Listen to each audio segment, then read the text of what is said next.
आज का बाइबल का वचन सामुएल का पहला ग्रंथ अध्याय 1 वचन 20 से 22 और 24 से 28। दूसरा वचन सन यूहन्ना का पहला पत्र अध्याय 3 वचन 1 से 2 और 21 से 24। और आज का सुसमाचार सन लूकस के अनुसार अध्याय 2 वचन 41 से 52। सामुएल का पहला ग्रंथ अध्याय 1 वचन 20 से 22 और 24 से 28।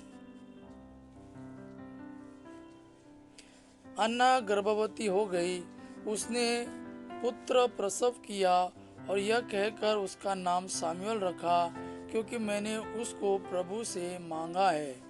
उसका पति एलकना अपने सारे परिवार के साथ प्रभु को वार्षिक बलि चढ़ाने और अपनी मन्नत पूर्ण करने के लिए फिर गया। इस बार अन्ना साथ नहीं गई। उसने अपने पति से कहा, जैसे ही मैं इस बालक का दूध छुड़ाऊंगी, मैं इसे वहां ले जाऊंगी जिससे वह प्रभु के साथ उपस्थित हो और सदा के लिए वही रह जाए। जब अन्ना सामुएल का दूध छुड़ा चुकी तो उसने उसे अपने साथ कर लिया। वह 3 वर्ष का बछड़ा, आधा मन आटा और एक मशक अंगूरी ले गई और सामुएल को शीलो में प्रभु के मंदिर के भीतर लाई। उस समय बालक छोटा था। बछड़े की बलि चढ़ाने के बाद वे बालक को एली के पास ले गए। अन्ना ने कहा, महोदय क्षमा करे, महोदय आपकी शपथ, मैं वही स्त्री हूँ जो यही प्रभु से प्रार्थना करती हुई आपके सामने खड़ी थी। मैंने इस बालक के लिए प्रार्थना की और प्रभु ने मेरी प्रार्थना स्वीकार कर ली, इसलिए मैं इसे प्रभु को अर्पित करती हूँ। यह आजीवन प्रभु को अर्पित है। और उन्होंने वहाँ प्रभु की आराधना की। आज का दूसरा वचन सन यूहन्ना का पहला पत्र अध्याय 3 वचन 1 से 2 और 21 से 24। सन यूहन्ना का पहला पत्र अध्याय 3 वचन 1 से 2 और 21 से 24। पिता ने हमें कितना प्यार किया है, हम ईश्वर की संतान कहलाते हैं और हम वास्तव में वही है। संसार हमें नहीं पहचानता क्योंकि उसने ईश्वर को नहीं पहचाना।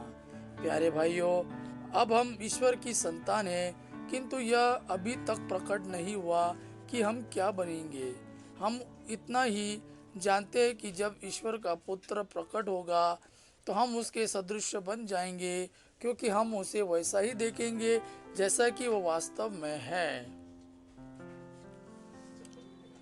प्यारे भाइयों, यदि हमारा अंतःकरण हम पर दोष नहीं लगाता तो हम ईश्वर पर पूरा भरोसा रख सकते हैं। हम उससे जो कुछ मांगेंगे वह हमें वही प्रदान करेगा, क्योंकि हम उसकी आज्ञाओं का पालन करते हैं और वही करते हैं जो उसे अच्छा लगता है। और उसकी आज्ञा यह है कि हम उसके पुत्र ईसा मसीह के नाम में विश्वास करें और एक दूसरे को प्यार करें, जैसा कि मसीह ने हमें आदेश दिया।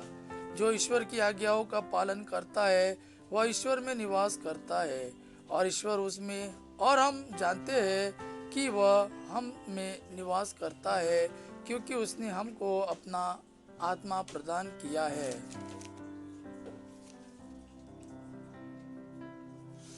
आज का सुसमाचार सन लूकस के अनुसार अध्याय 2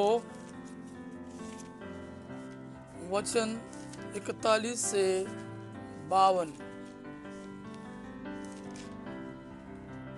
ईसा के माता पिता प्रति वर्ष पास्का पर्व के लिए यरूशलेम जाया करते थे। जब बालक 12 बरस का था तो वे प्रथा के अनुसार पर्व के लिए यरूशलेम गए। पर्व समाप्त हुआ और वे लौट पड़े, परंतु बालक ईसा अपने माता पिता के अनजाने में यरूशलेम में रह गया। वे यह समझ रहे थे कि वह यात्री दल के साथ है, इसलिए वे एक दिन की यात्रा पूरी करने के बाद ही उसे अपने कुटुंबियों और परिचितों के बीच ढूंढते रहे।